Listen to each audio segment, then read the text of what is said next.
tumbuhkan inspirasi, belajar tanpa henti. Setiap langkah membawa lebih dekat pada kualitas pendidikan.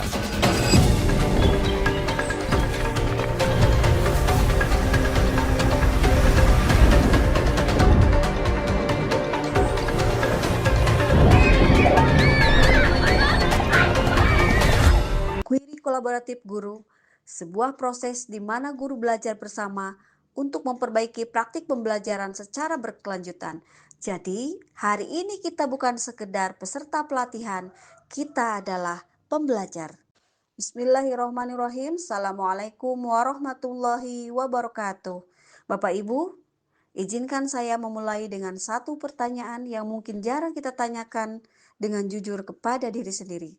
Apakah selama ini kita benar-benar tahu mengapa murid kita belajar atau tidak belajar? Kita sudah membuat RPP, modul ajar, media, bahkan metode yang inovatif. Namun tetap saja ada murid yang pasif, ada yang kurang terlibat, ada yang hasil belajarnya belum optimal. Lalu pertanyaannya, apakah kita cukup hanya mengajar? Atau sudah saatnya kita mulai menyelidiki praktik kita sendiri? Hari ini kita akan melihat bagaimana guru bukan hanya pengajar, tetapi peneliti di kelasnya sendiri. Kita akan berbicara tentang bagaimana refleksi dan kolaborasi menjadi kunci perubahan. Karena perubahan besar dalam pendidikan seringkali dimulai dari satu pertanyaan kecil yang kita ajukan dengan sungguh-sungguh. Pun tujuan pembelajaran hari ini ada terdiri dari tujuan umum dan tujuan khusus ya. Yang pertama, tujuan umumnya guru memahami konsep dan filosofi inquiry kolaboratif. Kemudian yang kedua, guru mampu menerapkan inquiry kolaboratif dalam pembelajaran sesuai jenjang dan karakteristik murid. Kemudian yang ketiga, guru dapat menjadi bagian dari komunitas profesional yang terus berkembang. Adapun capaian pembelajarannya ada 4. Yang pertama, guru mampu merefleksikan praktiknya secara kolaboratif. Kemudian yang kedua, mengembangkan pertanyaan inquiry bermakna. Yang ketiga, mengembangkan desain pembelajaran berbasis 8 dimensi profil lulusan dan kebutuhan murid. Dan yang terakhir adalah melaksanakan dan mengevaluasi praktik berdasarkan refleksi data. Baiklah Ibu Bapak, pada sesi curah pendapat, mungkin Ibu Bapak sudah melihat di LMS ya. Berdasarkan isian pada forum diskusi di LMS, jawablah pertanyaan-pertanyaan berikut. Di situ ada 3 pertanyaan. Yang pertama, hal baru apa yang Ibu Bapak dapatkan dari bahan bacaan dan penugasan di LMS? Kemudian yang kedua, apa yang sudah Bapak pernah terapkan terkait inquiry kolaboratif pada tugas Ibu dan Bapak sebelumnya? Kemudian yang ketiga, ide baru apa yang muncul untuk diterapkan di sekolah Ibu dan Bapak?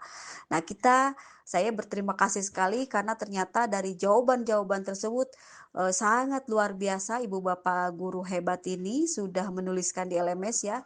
Tapi di sini saya akan memberikan penguatan Ibu dan Bapak bahwa belajar inquiry kolaboratif itu bukan sekedar metode, bukan sekedar diskusi, dan bukan pula program sesaat. Ini adalah cara berpikir dan cara bersikap sebagai pendidik profesional. Kita menyadari bahwa setiap tantangan di kelas bukan kegagalan, melainkan data. Setiap murid yang pasif bukanlah masalah, melainkan sinyal. Setiap hasil belajar yang belum optimal bukanlah akhir, melainkan awal untuk menyelidiki lebih dalam. Inquiry kolaboratif mengajarkan kita 3 hal penting. Yang pertama, keberanian untuk reflektif. Yang kedua, kerendahan hati untuk belajar bersama. Artinya tidak merasa paling benar, tetapi terbuka pada perspektif rekan sejawat. Dan yang ketiga, komitmen untuk perbaikan berkelanjutan. Jadi tidak berhenti pada wacana, tetapi bergerak pada aksi.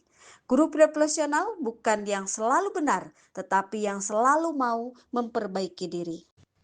Bapak, Ibu, pendekatan ini bukan sekedar kerja kelompok biasa ya. Ini adalah pendekatan berbasis tim yang memberi ruang bagi guru untuk benar-benar bekerja bersama, bukan hanya berbagi cerita, tetapi bersama-sama mengidentifikasi tantangan nyata di kelas. Kita tidak lagi berjalan sendiri-sendiri menghadapi murid yang pasif, hasil belajar yang belum optimal, atau strategi yang kurang efektif. Kita duduk bersama, menganalisis bersama, dan merancang strategi pembelajaran secara kolaboratif. Yang membedakan pendekatan ini adalah sifatnya yang reflektif dan berbasis data. Artinya, keputusan yang kita ambil bukan berdasarkan asumsi, tetapi berdasarkan bukti nyata dari proses belajar murid. Fokusnya bukan hanya pada peningkatan hasil belajar siswa, tetapi juga pada pertumbuhan profesional guru itu sendiri. Kita belajar membaca data, menganalisis praktik, dan memperbaiki strategi secara sistematis. Jadi ini bukan sekedar memperbaiki pembelajaran, ini adalah proses membangun budaya belajar di kalangan guru.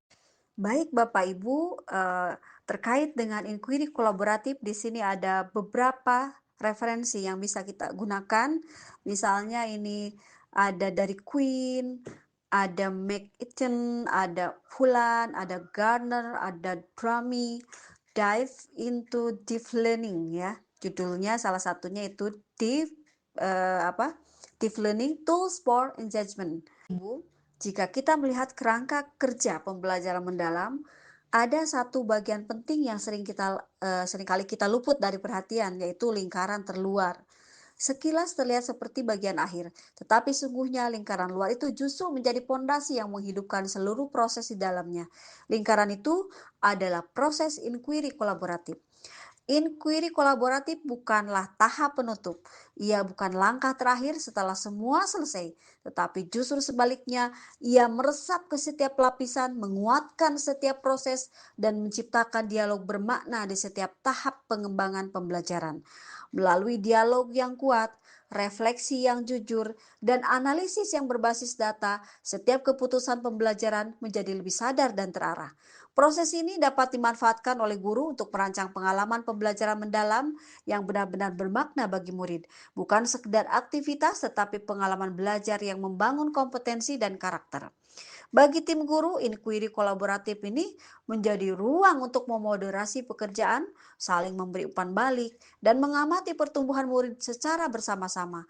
Dan bagi para pemimpin satuan pendidikan, proses ini menjadi alat refleksi untuk menilai apakah lingkungan, budaya, dan sistem yang ada sudah benar-benar mendukung pembelajaran mendalam.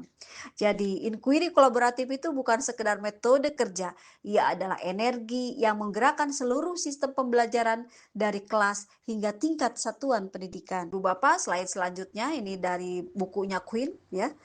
Inquiry kolaboratif itu suatu proses terstruktur yang memungkinkan pendidik untuk bekerja bersama dalam rangka yang pertama mengidentifikasi tantangan nyata di kelas baik yang bersifat akademis maupun non-akademis.